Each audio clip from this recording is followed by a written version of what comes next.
What's going on, everybody? Welcome back to another episode of Gaming with the Podcast, Rosecast, episode 249. My name is Harrison. I am joined by my brother Nick. As always, Nick, how you doing, buddy? I'm good, man. I'm doing wonderful this week. Good. How you doing? Good. How you doing? I'm doing good. A little tired today, but I think it's just the Monday blues. You know how that goes. I was too, man. Woke up for the gym this morning. I was just tired, man. Just tired on the way there. Tired on the way home. Tired when I got home. Just tired, I think I am just full on now that we've gotten like a little bit of snow in our area. I'm just full on ready for spring, just to be warm again. Yeah, now that we've gotten our past due snow we've been deserving for years, and now it's time for spring. It's time warmer. For spring. It's warmer here.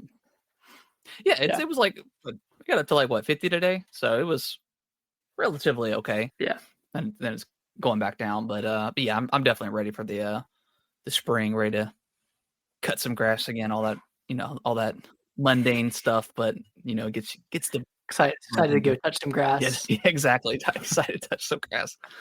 Exactly. But yeah, we got a pretty good show lined up today. We're probably gonna be talking a lot about Xbox. We had some good stuff. We had the Direct last week. Phil Spencer had a couple of interviews over the weekend.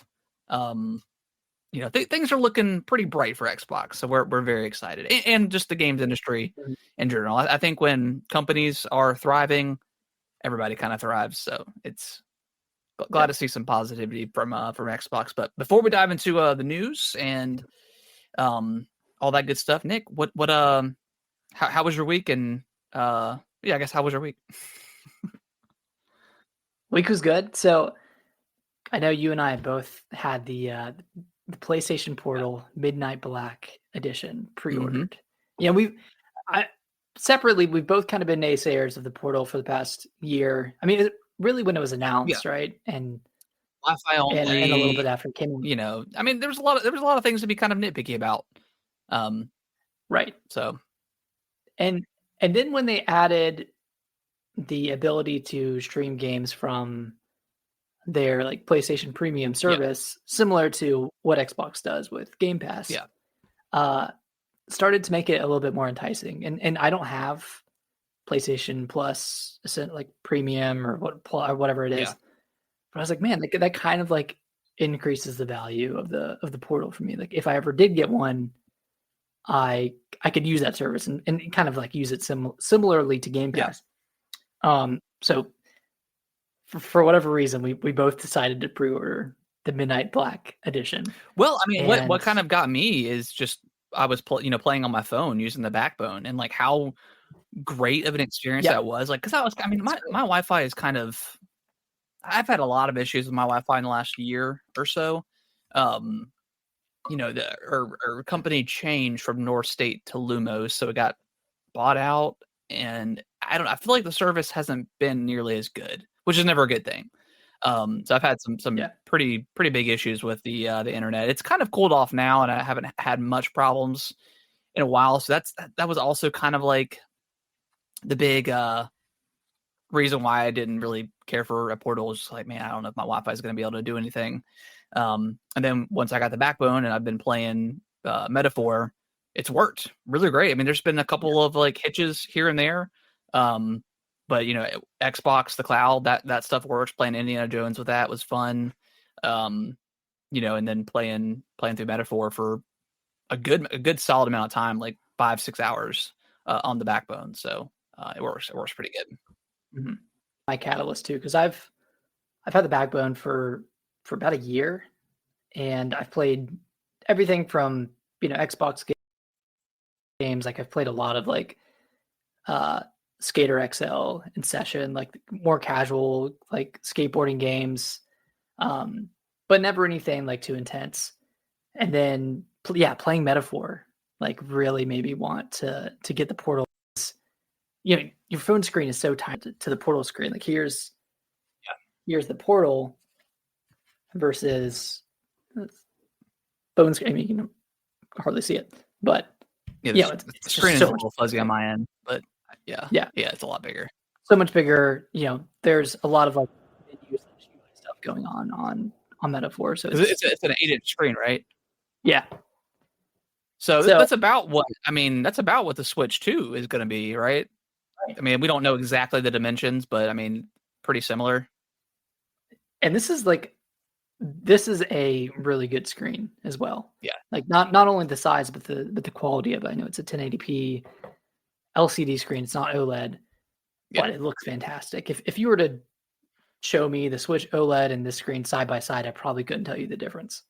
Yeah, because and I think that's what a lot of people were like kind of banking on too. It's like obviously we don't know yet if the screen for the Switch 2 is going to be OLED or not. Probably not. If they're going to follow the same kind of cadence they did with the original Switch, but yeah, I mean, a lot of people said that the Portal screen looks absolutely fantastic. And it's the Portal came about in what 2023 when the Portal came out? Yeah, late 2023. So you have a really a 2023 it's a new screen versus 2017 screen. So it's and really it's gonna be older than that, probably a 2015 screen when you think about manufacturing and all that kind of stuff. So I mean, long story short, I ended up picking up the special edition, like the 30th anniversary edition, instead of the Midnight Black. And so far I've only played Metaphor on it.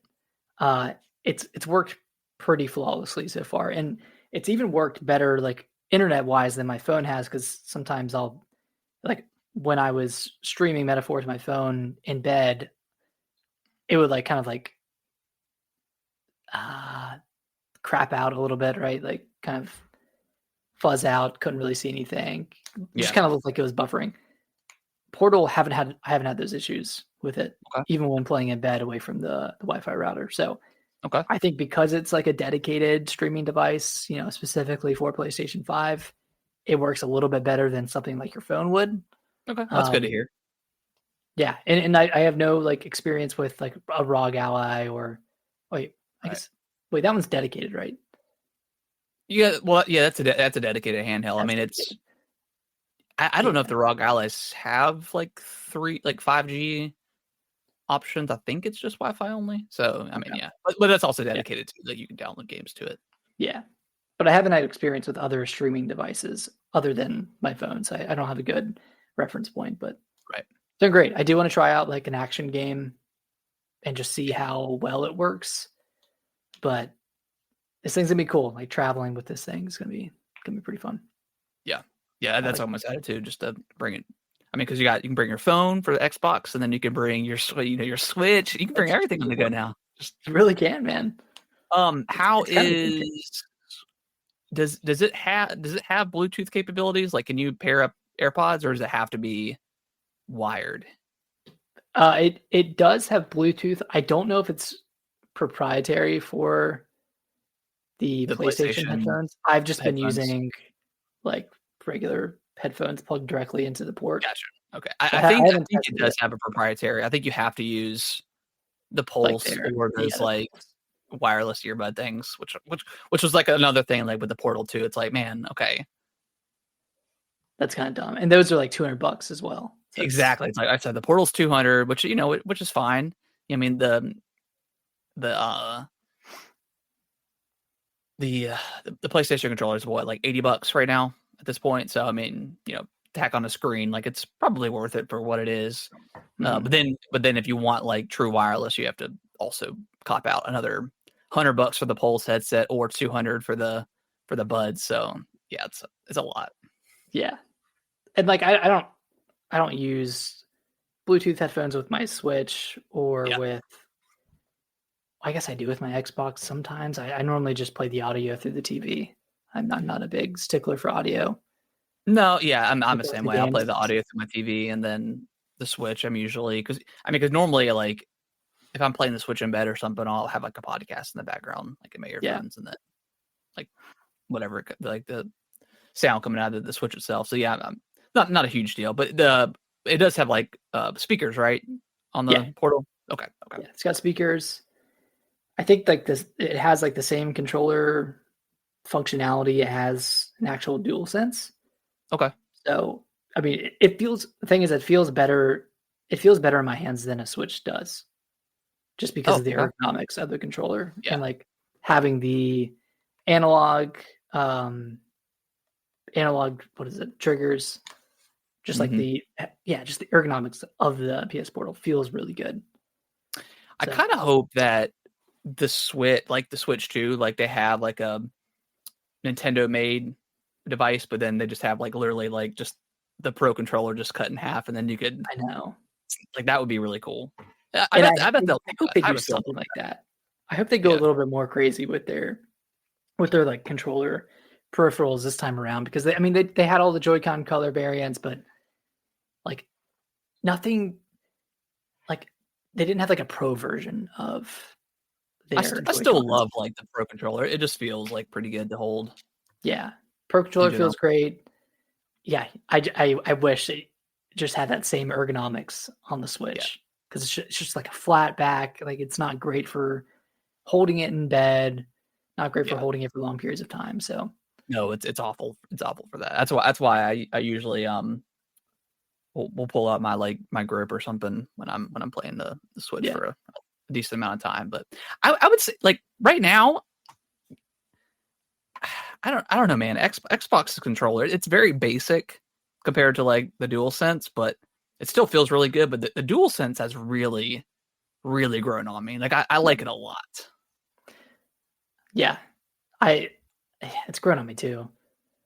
It's grown on me a lot, and I think I would like the Xbox controller a little bit better if it wasn't like a plasticky finish and had more of a not rubbery, but like more of a grippy finish than it did. Yeah. And I don't know if that's a realistic expectation, but Well, they do have the, I mean, I don't know if I would actually get it or not because I just have so many controllers at this point, but, I mean, it's rumored that they're gonna have, like, their own, like, um, DualSense-esque controller hmm, at some point. Maybe that comes out this year. I don't know, but their kind of version of it that's yeah, probably, I don't know, 80 to $100, like the DualSense is, but have all the nice features that it has. nice. But we'll see. Yeah, that'd be cool. Yeah, Hopefully. be cool. Um, but I mean, that being said, game wise, I've been playing a ton of Metaphor. Yeah, I'm at the end of September, so like I'm close to the end game. I'm sure there's a fake out coming up, but dude, this game freaking rules, man. yeah. It gets better and better, and I don't want it to end. I I can't think of the last time I've been playing a game for 55 hours and like still wanted to keep playing it, or at least like a single player game like that, Yeah. like a large scale RPG. Most of the time, I'm like, okay, like I'm ready for it to wrap up. Like let's get to the Well, end. I sometimes felt that. it overstays its welcome, and this game never does it. And there Yeah, is like 3 or 4 or 5 like fake out moments where you're like, all right, you think it's gonna end, and then it's like, nope, no, it's not. And it's like, and I'm just like, yes. and So like I felt that with Dragon Quest 3 remake. I was like, okay, yeah, and that was only 35 hours, and I was ready for it to wrap up. Felt yeah, the same with Mario and Luigi Brothership. Was ready for that to wrap up after 35 yeah, hours. And this one's like, man, I feel like I don't have enough time because you want to spend your days doing meaningful stuff, talking to people, building relationships, and then also yep, leveling up, grinding if needed. So I mean, it just feels like with that calendar system, you don't have enough time, even though it's yeah, a long game. yeah. Yeah, it definitely feels like that towards the end. Mhm. Um, yeah, especially when you're trying to wrap up all the side characters, storylines and stuff like that. Yeah, yeah. But how about you? How's your weekend? What you been playing? It's good. This weekend we went to there was a Taylor Swift themed like dance party that we went to on Saturday. That was pretty fun. Um, Nice. Was it at a club or something or? yeah, it was like yeah, well, it was like a music venue, but it was like they do like I think like next week is like a Shrek rave party, so they just do like different stuff. But they had, that was cool. Like they had like a costume contest and all that stuff. So Oh, that's that was awesome. a lot of fun. Um, yeah, other than that, I mean, I've kind of been in a little. I'm not gonna say a lull because like there's really Just not much came to off play of right now. Metaphor.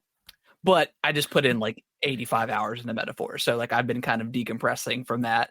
Although I did jump back into it, I talked about already going to New Game Plus.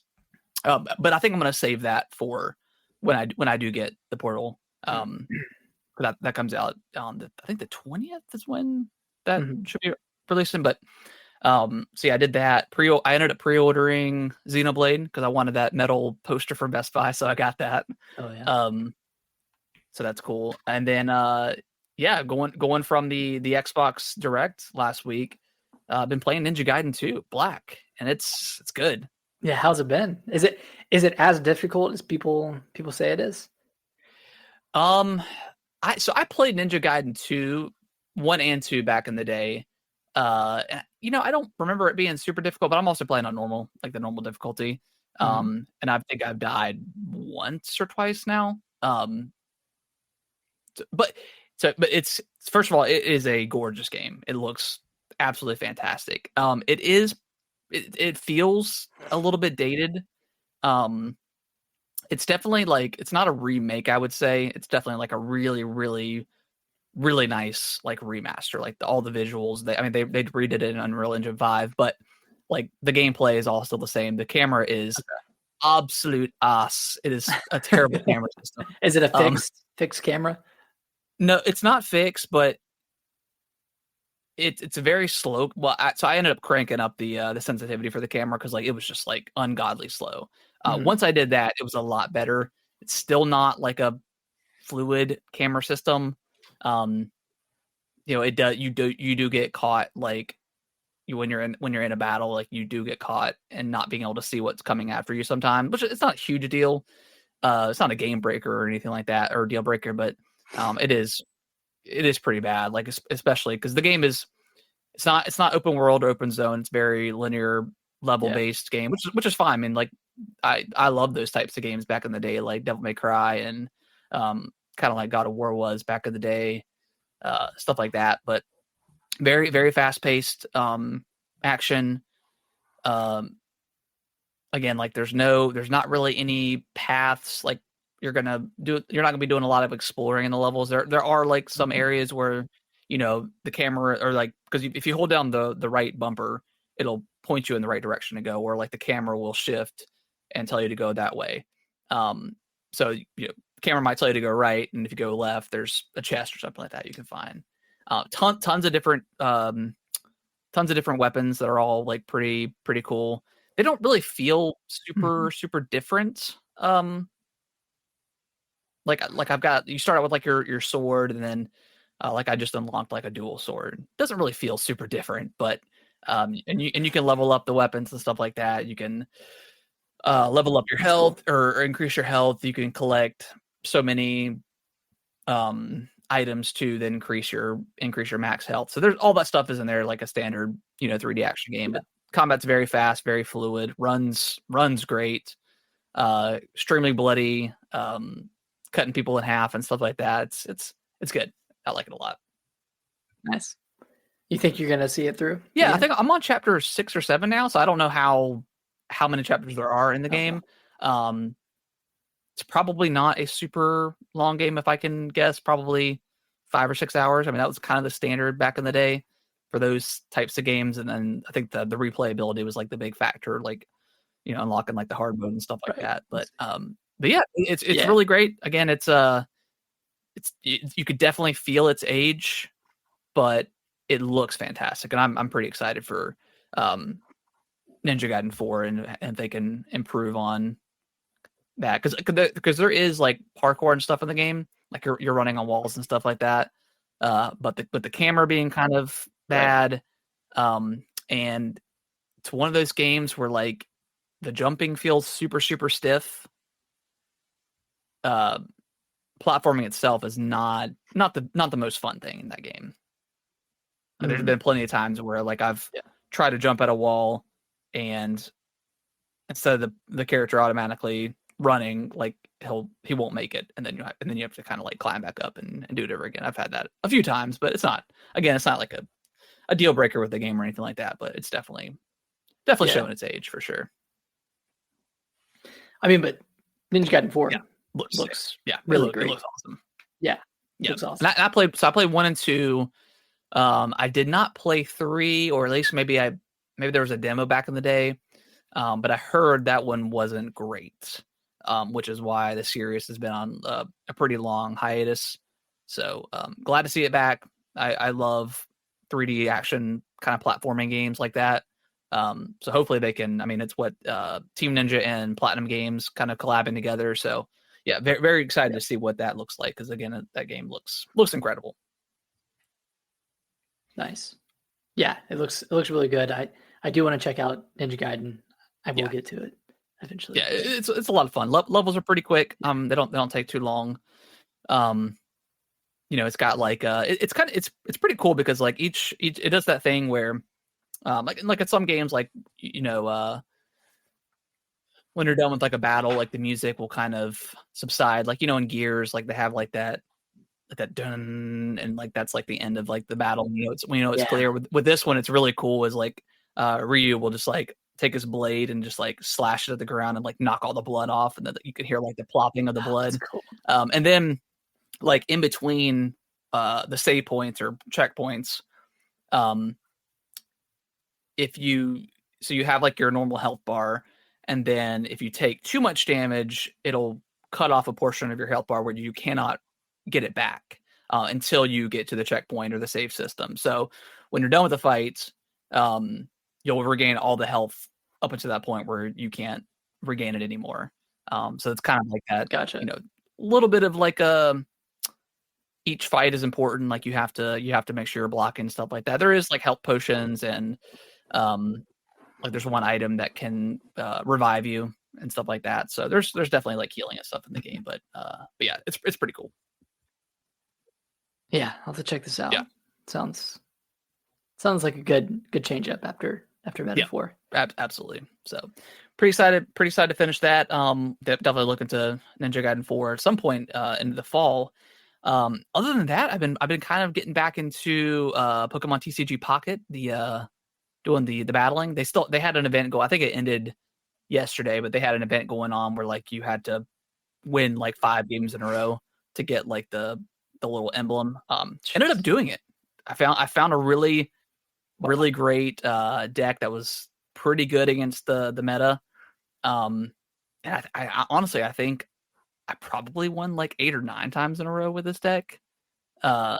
So yeah, I was doing pretty well with it, and just having a lot of fun with that. So definitely looking forward to. I think tomorrow is they're adding trading, and then and then Wednesday the new set comes out. So looking forward to that. Got those hourglasses loaded up. I got them ready. So, like, and I guess for context too, like my son, he loves it. He's been getting super into Pokemon. So he gets excited when he gets to unlock or rip open the packs. But now we're to the point where like we've gotten almost everything. Like we're missing 4 or 5 cards maybe in each set at this point. So it's like a constant disappointment. So not super fun. And I've spent maybe like $10 maybe like in this game, like just getting the gold, and like I've done like opening up the 10 packs at once. Some people are crazy. I've seen like videos of people like maxing out each day. I'm like, that's insane, but creates content, so it probably pays for itself. So that's fine. But yeah, to the point where it's like, okay, I've gotten all the cards that I think I'm going to get. There's definitely some ones that I want to get, but I don't have enough pack points to get them, and I just don't think I'll ever get to that point unless I just get lucky at some point. Right. So yeah, been fun. Looking forward to the next set. Yeah, I'm excited. I have over 300, so I have enough for 3 10-pack rips. I'll get some good stuff. It'll be fun. Yeah, I'm excited. It's satisfying. I don't know if I'll use them all. Yeah, it's satisfying getting the new cards every time. Yeah, so. and I feel like the cadence of like release of the packs are like they're pretty good. pretty good. I mean, like release of packs and events in between all that stuff, and like the Wonder events.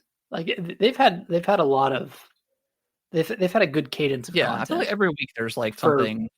3 Yeah, months. like every week, like there's something like new-ish that's like, even though it's like minor, it's still something to do. I mean, Like a new promo card, promo pack, new promo card. I mean, small like stuff. them giving you some of the cards for, I think, what was it, like 400 billion cards have been collected or something crazy like that. Yeah. They gave you like a nice artwork and stuff. So yeah, I mean, this game is super cool. I will note, just since we're on the Pokemon talk, and my son's been into it, the newest set from Pokemon came out, Prismatic Evolution. It's been ridiculous, man. Like we tried. Can't find it anywhere, can Well, you? it's crazy because like I knew I didn't even bother, because I think it came out on like the 17th. I didn't even bother going out that day because I just knew it was crazy, and I had saw like the TikToks of people like just being big old dirt bags going into the stores. Yep. So I didn't even bother. And then the week, I think it was like maybe a week after, we tried going to GameStop, and they didn't have not a single booster pack at all. And I looked, I went to the GameStop guy, and I was like, y'all got like raided, didn't y'all? He's like, what are you talking about? I was like, you don't have any booster packs. And he's like, oh yeah, we haven't had any since Christmas. I was like, dude, I was in here like 2 weeks ago. Like I was here like a week and a half after Christmas, and y'all were loaded up. I was like, why are you lying to me? But I don't know.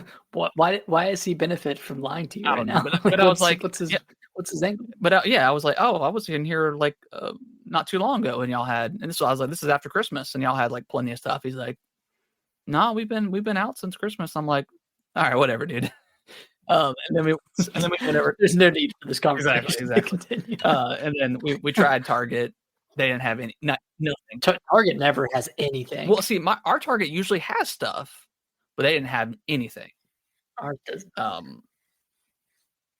Yeah, I don't really go to Target that much, just because like they never have like new release day for games. They never have them out. I always have to like, and they never have someone there. Like there's never an employee. Like I have to like, I'll I'll just like walk around looking like a jackass for like 10 minutes, and then like, all right, do I even do if I call the store? You know, because they don't have a button anywhere. Even if there's a game that's like physically on the shelf, Yeah, you still have to like get someone and you want it, you still have to get someone, and you do feel like a jackass walking around. I'm just like walking around, like, trying to do like that little like half wave to people to say like, hey, I could, and then you have to find someone else that's like unloading a crate in another aisle and say, hey, can I get some help in the electronics section? And they're like, yeah, I'll see. Yeah, and then it's like another 5-10 minutes. Yeah, I hate that, man. It feels like that one. It feels like what's that movie? Employee of the Month, when like Dane Cook is like supposed to be backing up his guy, and he doesn't show up, and then all those people are just like 30 people in that section, exactly, just looking around. But I need to rewatch that movie. By the way, it's a good movie. So yeah, that's all. That's all been like really annoying. It's like, you know, I get it, you know, but like it's turned into, because every Pokemon pack video I've seen of someone ripping open they always like put in like, okay, this is how much the card's worth. It's like, man, like it used to not be like that. It used to be about just collecting. It used to be in the love of the game, and now it's all about what's this worth? It's always about money. Like back in the day, I'm sure when you ripped open your Blue Eyes, or not Blue Eyes Dragon, Jesus, when you ripped open your Charizard, I was like, 30 years, you were thinking about how much you could fortune. Yeah, I'm gonna tuck this away so I can sell it for $1,000. Knowing what I know now, I wish I would have definitely taken care of that card a lot more than I did. But what's it worth? Well, it got a PSA 6. 10? Well, I don't know. I think now that like the craze has gone down, and like, because there was like that one, like Logan Paul had spent like $1 million on that PSA 10 Charizard. Which really like, kind of like, and that was like right with COVID, and everybody was at home, and they're like, oh, look at your Pokemon cards, look at your old collection. And that's kind of what everybody was doing. That's where it kind of really took off again. But yeah, pretty annoying. But that's the way of scalpers, and just how the world works right now. It's just everything's about profit. Dude, every time I hear something about scalping, it makes me worry about the Switch too. I'm like dreading the day where I have I'm to so excited for the Switch too, but I pre-order it. am not looking forward to, sitting in a queue. I mean, the OLED wasn't bad at all. Yeah. That was pretty easy. The Series X, it was a little bit of a Wasn't struggle, but it bad. wasn't horrible. PS5 was Yeah, terrible. PS5 was awful. Luckily, I didn't go through that because I didn't get one until way after. But I know that was particularly awful.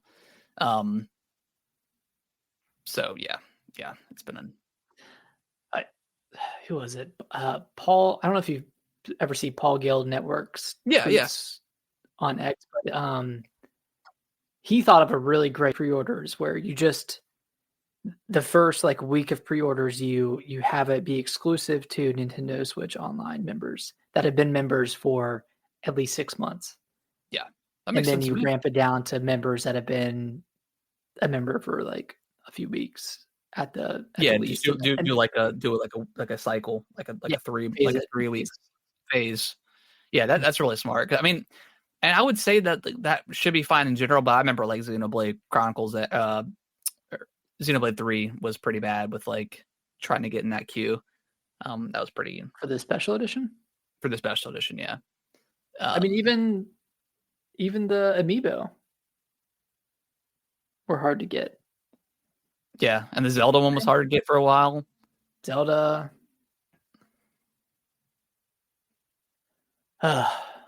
Hopefully they've figured it out. Like, yeah, because they want people to play to play their system in their games. They don't want scalpers to buy their systems and then resell them. I would just say like week 1 or phase 1, do like day 1. Like whoever had a Switch for day 1 gets first, and then you can like open it up to like 6 months or more membership, stuff like that, or do it like by hour.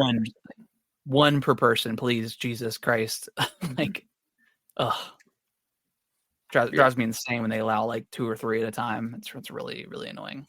Well, if they do allow 2, we should maybe have a backup pre-order for each other. Yeah, exactly. Yeah, that's not a bad idea. So maybe we're part of the problem. I don't know. Maybe not. Yeah. Okay. But no, I would cancel one of them. But yeah. I'm not looking forward to it, but it's the way of the world. Gotta lock in for it. All right. Cool. Let's start with the news. Before we jump in, I just have a very quick proposed question. What's your most anticipated game for February? I know there's a lot coming out. There's the Yakuza pirate game. There's Avowed, Monster Hunter Wilds, and something else. I think those are the big 3. Oh, and like Kingdom Come Deliverance too. Yeah. What would you say your most anticipated game is? For February, probably Avowed. I'm excited to see what that game. I mean, we know what it looks like, obviously, about like how it plays, like because like right now, like my biggest thing is I don't think I like Skyrim style combat anymore. I in like Bethesda style games, I think in I say that knowing like I loved Oblivion and I loved Skyrim, and since then I've played Fallout 4, Starfield, and I don't like them. I'm just not a big fan of shooting in those worlds, and I'm afraid that I'm not gonna like hand-to-hand like sword and magic combat. Maybe just those style of games aren't for me anymore, and I'm hoping that's not the case, because obviously, like, again, I love Skyrim and Oblivion, but so that's kind of like that's my personal that's fair. I mean, combat isn't Skyrim's best quality. No, it's not. It's all about the exploration, and there's a reason why everyone does a stealthy archer. Exactly. I'm just worried that I'm not gonna like the combat and like the feeling of it, and then that's gonna translate into the next Elder Scrolls game, and I'm just still not gonna like it. So hopefully that's not the case, but we'll see. I think Avowed will have good combat. I think because it has some guns in it. It has like You have a wand. I think there's like hand magic you can do as well, and then His there's like guns? yeah, not About like his a gun? machine gun, but Okay. like Like an a old school style flintlock or pistol. pistol or something? Okay. Yeah, like, yeah, yeah. Um, I do think the hand to hand combat is gonna feel a little floaty. Yeah. It kind of looks floaty. Right. Yeah, but I was afraid of the same thing with Indiana Jones, and that didn't end up being the case. So Yeah, and see, I didn't get that feeling at all with Indiana Jones, and it may be because, I mean, if they forced you to use the gun the entire time, then maybe yeah, because the shooting is not super great in Indiana Jones. But like the fist fighting, I thought was fine, you know. But yeah, like I tried to avoid fighting as much as possible because I mean it wasn't great. I just loved exploring so much in that game. Which I booted it up yesterday to see if that bug was gone, and it's still there, so I've given up. But yeah, yeah. So I think it'll be good. I think it'll be better than Skyrim.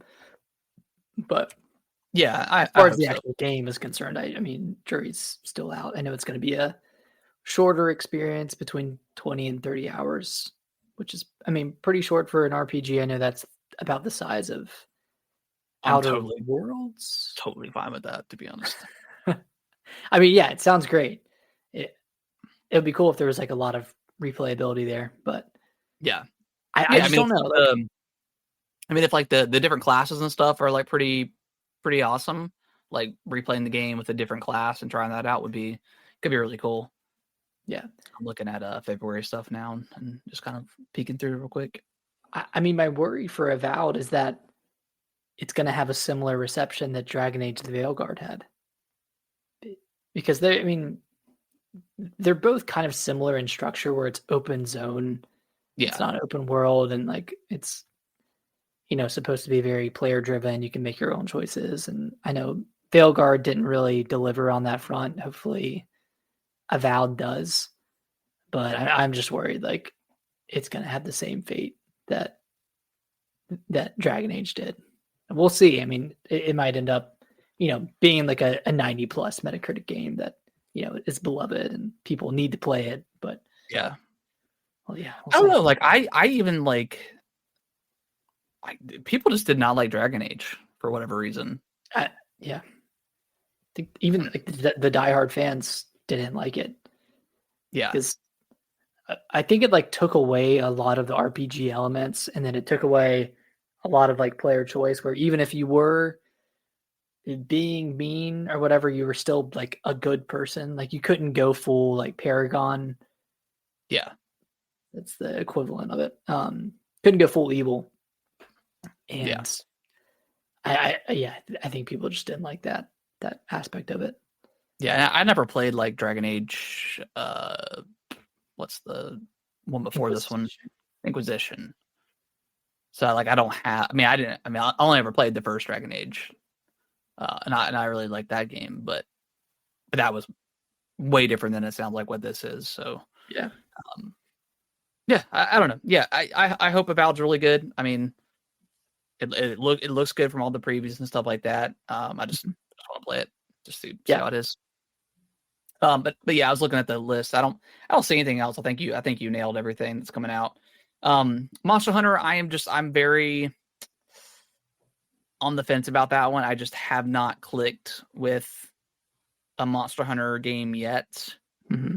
And I feel like the last one I should have if I was going to ever get into the series, and I didn't with that one either. So I just don't know. Unless this game just does something, I don't know. Unless it's like a 95 style game, like I may Yeah, end up passing on it. I don't know, but it's Capcom, and Capcom's like doing they're hot. pretty damn good right now. So I'm Yeah, never gonna count them out. And I know that Monster Hunter games are very good. It's just they just have not clicked for me yet, unfortunately. yeah. I'm really excited for this one. I think less so than I was for Monster Hunter Rise, Yeah, but yeah, right. That one, yeah. I got very excited for that one like a week or two before launch. So hopefully the same thing happens here. Yeah. I think, having the portal would I think that increases my excitement a little bit, picking it up on PS5 and then being able to play it portably, kind of like I played Rise on my Switch, which was really great. Yeah. So, yeah. And I'm pretty excited. Hopefully it's really good. Like a Dragon Pirate Yakuza. I'm pretty excited for that. I saw like looks a like preview silly. of it earlier. It looks just like ridiculous. Yeah. So I can't wait to try that one out too. See how it is. But yeah, other than that, don't really see much else that I'm looking forward to.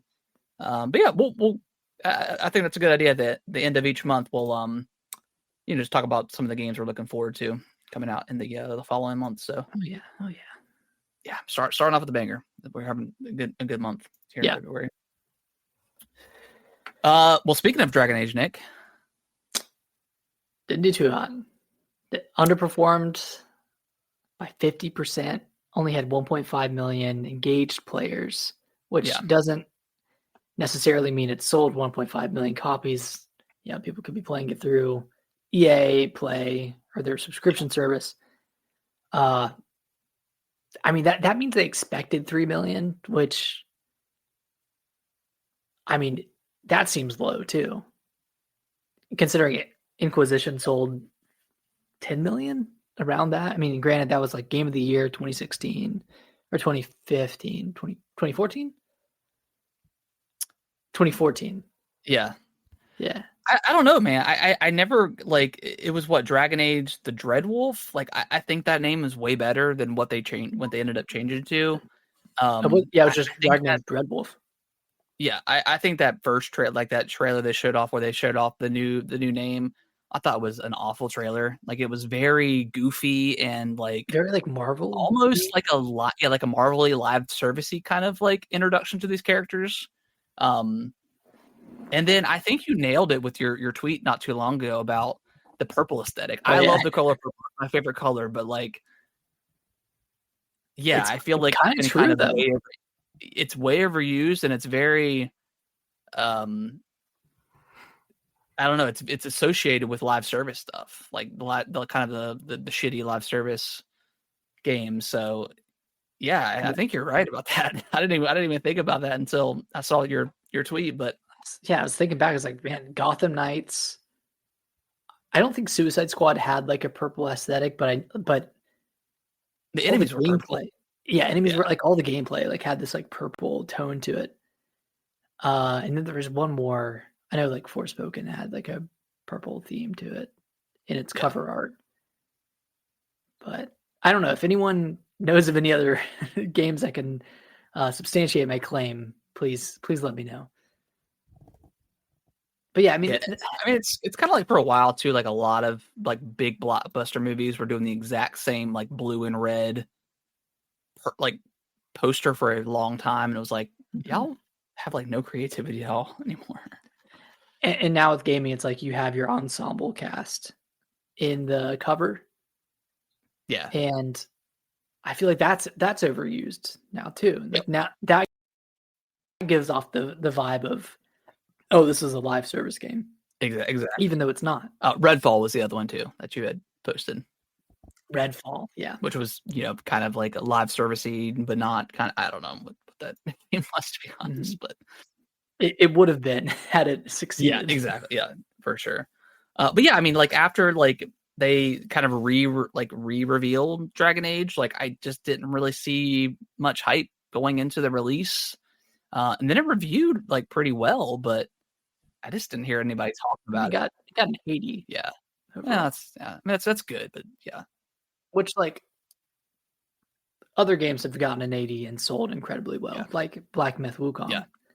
It's a different circumstance, but you have something like Lies of P. Yeah. Stellar Blade, score low 80s. Those do really well. Yeah. So, really well for like certain standards, but I don't know. I mean, if this was like any other company, this would have been like a huge financial failure for them. Like something like Square, where everything underperforms.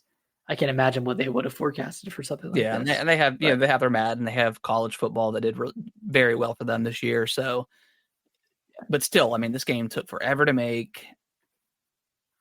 I don't think we'll get another one. No, I don't think we will. And I'm a little concerned for Mass Effect, to be honest. I mean, like, Andromeda wasn't, I played a little bit of that one, but I didn't finish it. I didn't think it was as awful as people say, but I also didn't play through the whole thing, so I don't really know. But Right. just, I mean, the Mass Effect 3 ending was like kind of a nightmare. They had to go back and fix that. Andromeda wasn't received very well.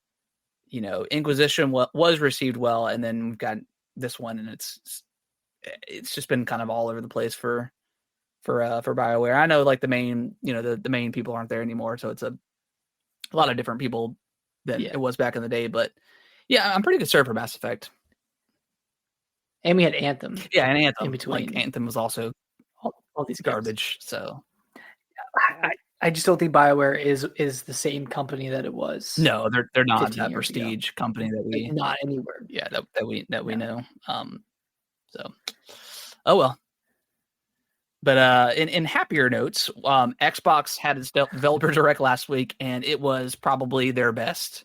Like 10 out of 10. 9 this was 10. Like an A+. Yeah, it was extremely like everything in this trailer, in this direct, was fantastic. And I want to play all of these games, and that's the first time I can say that about a developer direct. Yeah, I mean, last year's was good, but like, we got like Ara History Untold, which I'm not into that. I think there was something else that they showed off. Maybe Lights. Well, they had like Indiana Jones. They had Avowed. They had Hellblade. Maybe it was Hellblade. Yeah, it was Hellblade because they put a. No, they didn't put a date on it. They didn't. Okay. I don't. Or maybe they did. I think they did. And there was one more. They put a date on Hellblade, but they did not put a date on Indiana Jones or Avowed. And then there was Stalker 2 there. Did they show off Avowed last year? No. I don't remember. Now I need to know. But yeah. This one was fantastic. I mean, I think the weakest one for me maybe is probably South of Midnight. Just, I think that's the one that has maybe the most to prove. Although, we just got to look at Ninja Gaiden 4, and that's had, like, I talked about it already, but 3 wasn't received very well, but it looked incredible. And that's not to take anything away from South of Midnight. I think that game looks awesome. I think it just, I want to feel what the combat is. It's hard to tell with like the art style, like if it's going to be clunky or not. It's not the greatest art style to show off like on a video feed. I guess that's something that you really have to play. But still looking like the presentation of that game is incredible. Yeah. Sorry, last year it was Avowed, Indiana Jones, Hellblade 2, Ara, and Visions of Mana. Okay, so like Visions of Mana didn't really care for. Ara didn't care for. Really care for. So. And like, but it was still solid. Yeah, I think last year was. I mean, last year's was good, but this year like blew it out. This year, like everything. But yeah, I mean, South of Midnight, that's coming in April. Clear Obscure Expedition 33, that's coming in April. I'm so excited for that one. And that's the thing too, is like last year we didn't get a ton of release dates, and this year we got everything but Ninja Gaiden is confirmed. So, and it's all within like 3 or 4 months. Like Doom, Doom looks insane. Doom's coming in May. Like that game looks crazy.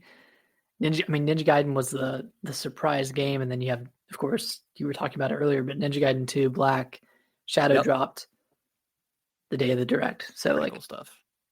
That's 3 games coming before summer, and they also have Avowed that they didn't showcase because it's already kind of had its showcases. So that's 4 like pretty major games coming. That's including Clear Obscure. Nintendo like, I mean, as far as like having like a game every single month, I'm gonna Avowed, Clear Obscure, South of Midnight in the same month, and then, which is kind of weird because like they delayed Avowed for that specific reason. of having too much going on, but now they got 2 coming out within a couple weeks apart. But whatever, they're different games. Well, between South of Midnight and Doom, Expedition 33 in April, right? I guess. I mean, that's like they're not publishing it, right? It's not their game. That's true. Yeah, it's not. It's just coming to Game Pass. Okay, that makes more sense. So, yeah, very very solid direct. They're absolutely. I mean, this is what their third one they've done now. That first one was really good. I mean, that's the one where we got Hi-Fi Rush Shadow Drop. So, yeah, fantastic. I think we're here. I think we're at the point where Xbox they've been cooking up for a long time. Yeah. They've been slow in the kitchen. They've been cooking. They've had some angry customers that are waiting for their food for a very long time. They've been baking. Yeah. But I think this is the year where everything's coming. They're firing on all cylinders. Start with Indiana Jones. Indiana Jones was the start, I think, of okay, all right. I mean, you could say Call of Duty was the real start, that kick-started this era for Xbox. For sure. Yeah, I can't wait. And then, in the we'll talk about here in a second, but Phil talked about having more surprises this year. So the games that we may not know about, or maybe get some release dates on some games we know about, we just don't know. So I mean, there's still more to come. It's going to be. I mean, with the Switch 2 coming out, hopefully PlayStation has a solid presentation within the next couple months to show what they've got coming. It's going to be a really good year for games. It's going to be a great year. Even if we just get Fable and maybe something like Gears E-Day in the back half of this year, that's a big win. I mean, just those 2 games would be a huge win. And I'm sure they'll have Activision stuff. Oh yeah, somewhere in there. I don't know. Yeah, they can. They still have they put all the Call of Duty games yet on Game Pass? Nope. So they got. That sounds like a summer thing. Yeah, I bet they'll sprinkle this in. I think you're right. So yeah, I mean they've got all the catalog of all that stuff that they can at any point in time put on Game Pass. Just press the button. Put it on Game Pass. It's that simple, right?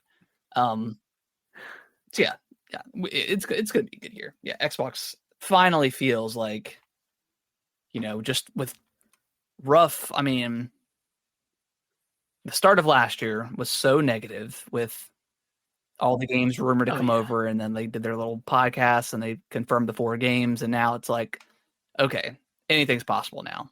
Nothing is nothing's off the table. So yeah. And I think they needed to have. I don't think they needed to do that whole podcast thing and talk about it like a relative was dying. Yeah, that was so weird. But I mean, that wasn't in response to all the Tim dogs out there that are, crying home to their mom because Xbox is going to release a game on PlayStation, yada yada. I think Xbox needed to get all that out of the way, open the floodgates, and now Phil, when he interviews with people, has a confident answer of, "Hey, there's no red tape, there's no red lines anywhere. Gears of War can come to PlayStation, Halo can come to PlayStation. It just makes business sense for Xbox to do that." And now it's like there's less of a shock to it than there was last year. If you were to say, Starfield's coming to PlayStation, people would, flip their monitors over. And now it's. I think they ripped the Band-Aid off with Indiana Jones, because once they announced that, it's like okay, this is what we're doing. This is a strategy. This is the strategy, and that's what I think a lot of once they announced the 4 games, okay, it's like they're testing the waters to see how well it's going to do, and then this is kind of what makes sense for their brand going forward. But yeah, let's talk about that interview. I mean, I thought it was a really great interview. Sometimes I think Phil talks too much, and he gets kind of caught up in flip-flopping and all that stuff. Flip-flopping Phil. But obviously, strategies change, and they could have one business strategy, and then maybe Microsoft was just like, hey, we just spent $70 billion on Activision. Like we've got to make it up somehow. Let's start putting some other games on other platforms where it makes sense. And yeah, I mean, that's basically what he confirmed. Like he said, there's no red lines anymore. Like anything is possible. I think some people were thinking that the games that got announced, like Doom and stuff, they were going to have a Switch 2 logo, but they didn't. But I think once they have the April Direct, I think is when we'll start to get stuff officially announced for the Switch 2. But yeah, I mean, we'll 100% get Doom on Switch 2. Oh, absolutely. I mean, Doom Eternal ran pretty good on. Yeah, it's definitely coming. So yeah, I think by the end of this year, like Halo Master Chief Collection is going to be on the Switch 2 and PlayStation. I think that just makes sense. Switch 2 at the very least, and probably PlayStation as well.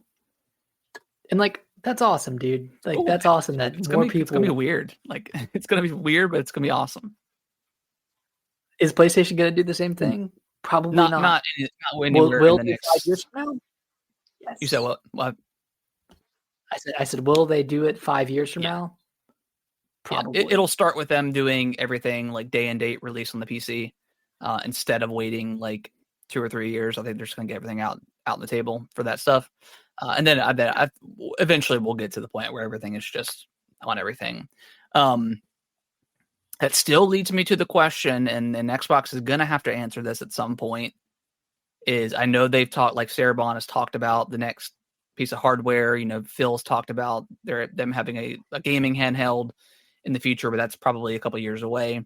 And they said that their next Xbox, they want it to be like the most powerful. They say it every time, right? Mm-hmm. The question they're going to have to answer is, why do people need to still play on Xbox? If games are eventually going to be in everywhere, like what is, and you can't just say, oh, it's going to be the best place to play. The best place to play, or it's going to be the most powerful thing. Because right now, I mean, the difference in PlayStation and Xbox is so boring, and it has been for so long. They've been pretty comparable in power. And like the Switch 2s, like they're really only out of the big three, they're the only ones that are actually doing something different. So like what is Xbox, like what do they have to do to incentivize people to stay on the Xbox platform, knowing that everything's probably going to be going third party? Right. That's the question they need to answer at some point. Yeah. I don't know what the answer is. I mean, what would keep you on Xbox? I mean, your whole digital library is there, so you're almost not guaranteed to stay with Xbox in some capacity. But I mean, same for me. Like, I have a lot of games on Xbox. I don't necessarily just want to leave all those behind. Yeah, I mean, I between going all the way back to the 360 days. Like, I mean, I have hundreds of games on the Xbox at this point. So yeah, I don't want to leave the platform.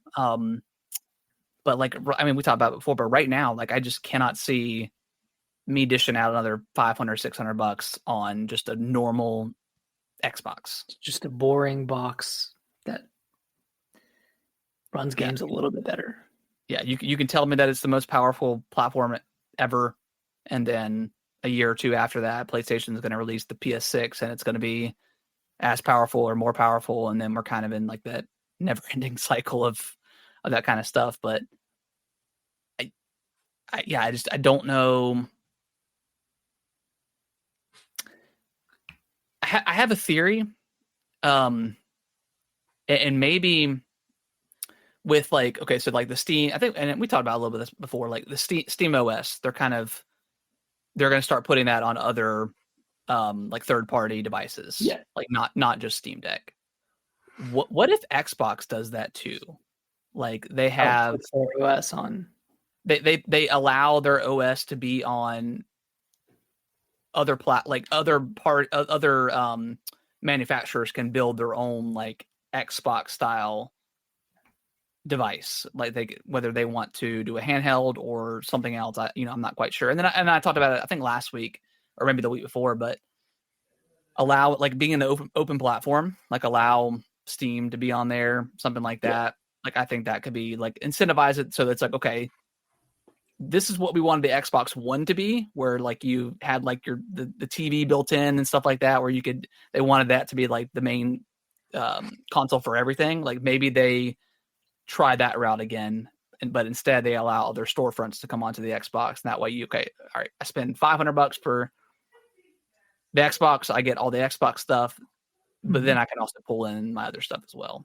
I don't know how the logistics work with that, but I feel like I'm just trying to think of something different that Xbox could do versus PlayStation, knowing that stuff is going to be on all the Xbox stuff is going to be going to PlayStation eventually. I'm just trying to think of right. And I think that's a good move. Part of me just wants like all the fat cut out of the Xbox OS as it is right now, so just everything is as snappy as possible. But yeah, I do see like how that could set it apart as opposed to PlayStation, which is like very closed off. Yeah. I don't know. I mean, that's a problem they have to figure out. Yeah, it's tough. How do you appease your existing player base? Yeah. How do you keep them happy? But they're having a good year. Having a good year. That's something they'll have to figure it out. But yeah, they're having a great year. Was there anything else from that interview that you took away from that you want to talk about? Or I mean, nothing else. He was specifically asked about what Halo and Gears, and he said there's no. Well, I don't think they even mentioned.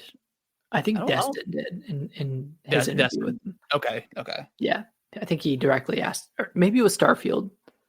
Yeah, it was Starfield. He asked about. He said, "Is Starfield coming over?" And he said, "Is Starfield going to stay exclusive or something like that?" And he's like, "No, again, blah blah blah." Yeah, no. Yeah, so like, that'll come at some point. Yeah. Yeah, I mean, yeah, like you said, I mean, I feel like they're finally in a spot where they've gotten all this stuff out of the open, and they can just start being honest and talking to people about it. Like, hey, yeah, it's all coming everywhere, so just get ready. Yeah, play where you want to play. Makes business sense to us. Like, this is better for the developers. It keeps them a little bit safer, not having to rely on Game Pass, right? Because these games don't sell a ton on Xbox. No.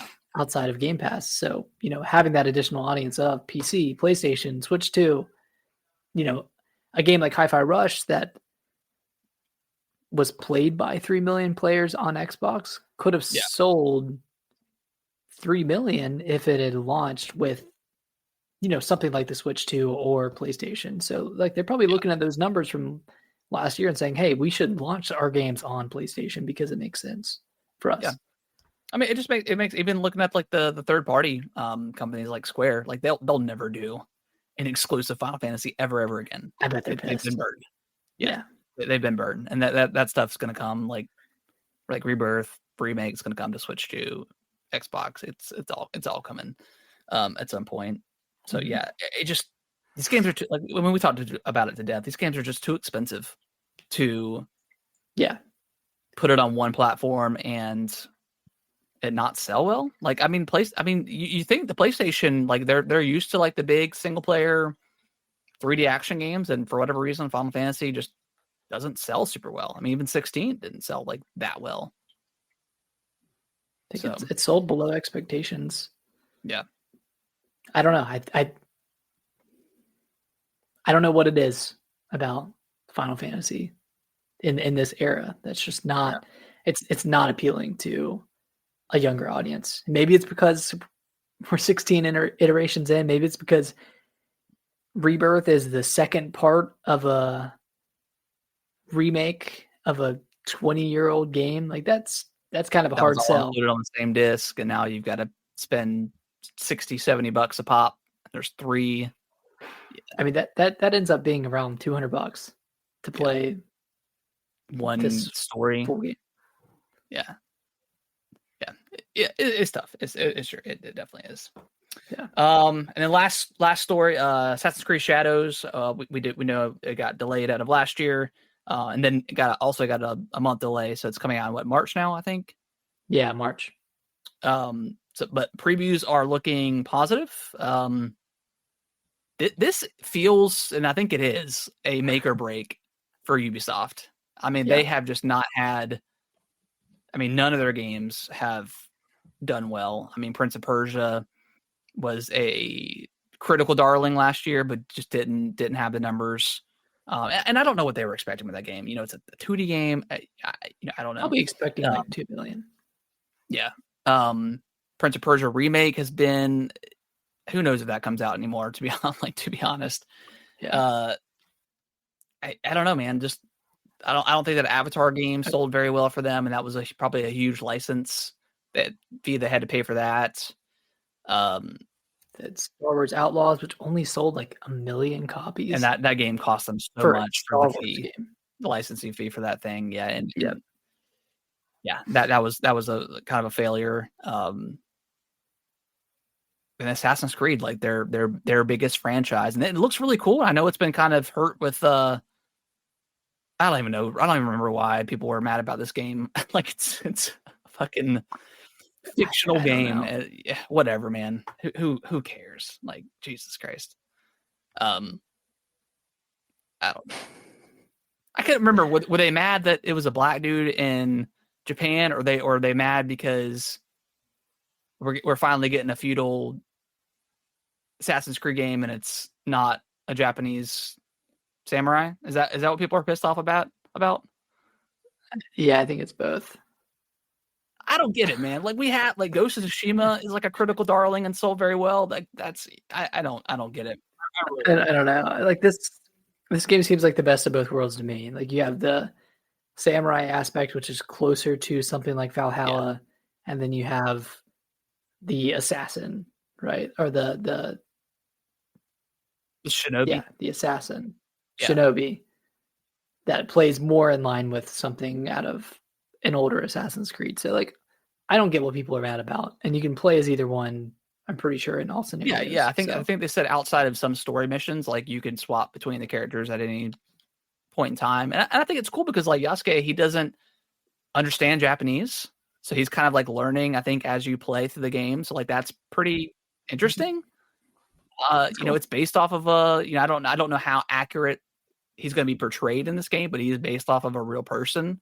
And that's what Assassin, like, oh my God, like you're eating like apples of like Apple to Eden is in this game. Like there's Thor is like, it's ridiculous. It's not grounded in realism. Loosely based off of history. So I don't know why people get up. It's a video game, man. Like I don't. That's just because they're racist. That's what it comes down to. Oh, dude, I saw. And they're just using. Speaking of being racist, I was watching Nintendo Prime's live stream of the Xbox event, and when South of Midnight came on, people were screaming DEI in the comments, and I was just like, and he ended up going after the end, he went off on him. He's like, I don't get it, man. Like, and I think DEI stuff is largely not really part of games anymore, and I think in general. But he was just like, man, like a game that's in Louisiana, the Deep South. Does it make sense for the main character to be black? Does that make sense? And it's like, yes, it does. 100%. I think people, when people are racist and they hate women, they scream DEI stuff. So it's whenever there's not just a white male, a white character, and like honestly, if Assassin's Creed Shadows had, they wouldn't be screaming all that stuff. No, not at all. Even though that makes literal no sense for, what was that one movie with The Last Samurai? Well, that one, I think Tom Cruise. That one, I mean, in the context of the story, it makes sense. Yes, it's a white guy main character, but at least I don't know. I didn't find that movie to be weird or like out of place. Like I felt like in the context of the story, it made a lot of sense. I think it was like the Great Wall movie where like monsters like come out of the Oh gosh, who is the actor? Oh, It's not Mark Wahlberg. It's I don't know why Mark Wahlberg came to me when you said it. but it's like where like the monsters were invading China, and they're like, yeah, the Mongols weren't the reason why we built the wall. It's because of these creatures or whatever. Oh, what was his name? Oh my gosh, Jesus. Let me see. Oh, Matt Damon. Matt Damon. What's the movie called? Just called The Great Wall. The Great Wall. Okay, okay. That screams like, okay, like what are we doing here? But I mean, I haven't seen the movie, so I don't know the context of it. But that seems a little bit more egregious than Wait, Pedro Pascal and Willem Dafoe were also in it. Maybe I need to see this movie. I mean, the cover is Matt Damon with a bow and arrow in what looks like a samurai outfit. So could be pretty good. Oh god, he looks ridiculous. That's funny. An Irish mercenary. Anyways. So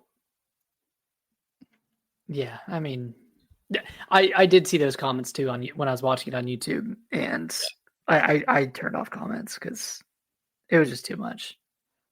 It's like, yeah, it's like in the context of like where the story takes place, and also like who actually gives a fuck, but in like the terms of like where the story is taking place, like that's what It makes would also the be a most disservice sense. not to. Yeah, Yeah, I don't know. yeah, yeah. I'm so sick of that shit. It's like, man, like here we are with like Xbox having like their best direct ever. All the games look incredible, and we're still finding stuff to bitch about. Like it Right. just It's always something. It's grifting, man. always something. It's I'm sick of it. I'm Neg- just so I'm so sick of it. Negativity sells.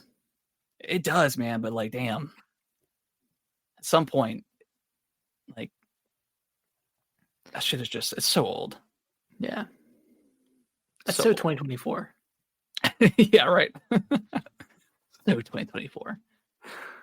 But yeah, great. Yeah, either way, Great showcase. great And showcase. and Incredible. a lot to look forward to this year between Yeah, Xbox, Nintendo.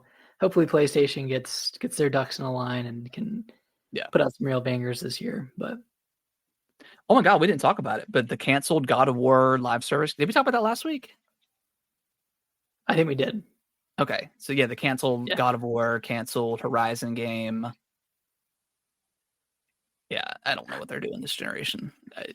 Yeah, I don't know. I can't imagine how much money they've spent between Concord, God of War. they've lost hundreds at this point, hundreds of millions, hundreds of millions. The Spider-Man game, because they had to pay a fee for that. I'm sure. I don't know I don't know the ins and outs of a game that got canceled. Do you still pay a fee for that? But and then not release. So I don't know how that works. But yeah, at this point, hundreds of millions of dollars down the drain, and nobody wanted this stuff. Like maybe like the Spider-Man thing could have been cool. I know people were excited for factions because people did like The Last of Us Part 1's multiplayer. Mm-hmm. But yeah, they definitely lost their way this generation, and yeah, and again, that's just money that they could have spent with and making new games, new smaller projects with existing IPs. So much stuff they could have done with all that money, and they just blew it on trying to chase a trend. Yeah, and I'm sure. And 12 games, like why would you? That's a crazy number.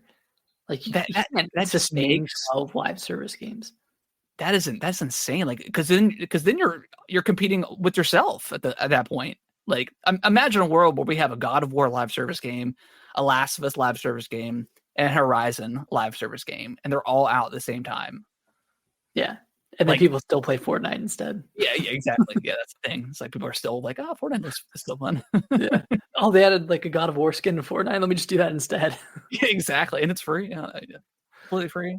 I'm sure after all, like right now, PlayStation is looking at Xbox's strategy and saying, maybe we should add some insurance to our single player games too, and release them on other platforms, because we can't just rely on Spider-Man 2 maybe selling 10 million plus copies and recouping its development costs. Like, you can't just rely on that anymore with how expensive games are to make. You have to find other sources of revenue outside of your, existing player base that only plays certain games.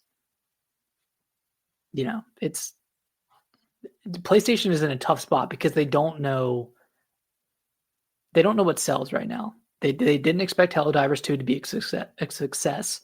They expected Concord to be a blowout success. Yeah. They had all these live service games. I mean, I don't think they have. And then Marvel Rivals comes out, 2 months later and is crazy popular. Yeah, and like Valve has even Valve's like secret beta for the game for its like tactical shooter did better than Concord did when it released to the public. Like that's crazy. Yeah, Concord is I mean, the town of Concord, North Carolina, has a bigger population than the population of people that played the Concord game. It's bad. Did you ever watch the Secret Level show? No, I need to. I kind of forgot about that. Episode is pretty darn good. Like they had something cooking with that, and the game was just not it. Didn't have the sauce. Again, the game wasn't it wasn't a bad game. It was just generic, just extremely generic. Yeah, and it didn't have and you could say Overwatch is probably a better game than Marvel Rivals. Probably, I don't know for sure, but it's got Marvel IP, and it's got some of the gooniest gooner skins I've seen in a game. So, and that's what's selling right now. Yeah, gooned up. So, yeah, PlayStation is in a very weird spot, but I think once they start showing off, eventually when we see the next God of War, Wolverine, that Venom game. I mean, I guess Insomniac is just going to carry the generation. I don't know. They have been. The Last of Us thing, I'm not 100% sold on that, but it's Naughty Dog, it's a space game, could be really awesome. Yeah, Intergalactic. Yeah, we'll see. I got faith. I mean, they're known for their single player stuff, so I think they'll get back on track with it, but it'll just take some time. Yeah, but yeah. More stuff from Astrobot. I would give us an Astrobot expansion or something like that. I know that game didn't sell super crazy well, but I think for the people that did bought it, if they put out a paid expansion, I think people would buy it. Sold better than Star Wars Outlaws. Yeah, exactly. Exactly.